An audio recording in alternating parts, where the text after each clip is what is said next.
कल्याण शिळफाटा रोडवर गेल्या काही दिवसांपासून प्रचंड वाहतूक कोंडी होते।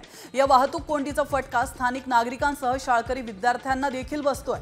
सकाळी विद्यार्थ्यांना शाळा गाठण्यासाठी तासभराचा कालावधी लागतोय। त्यामुळे विद्यानिकेतन शाळेने दुपारी शाळेत येणाऱ्या विद्यार्थ्यांना सुट्टी द्यावी लागली।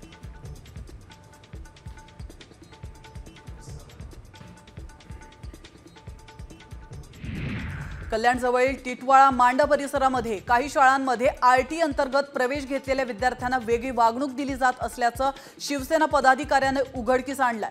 त्याचप्रमाणे काही शाळांमध्ये तर चक्क आरटी अंतर्गत घेतलेल्या विद्यार्थ्यांची वेगळी तुकडीच तयार करण्यात आल्याचं देखील समोर आलंय।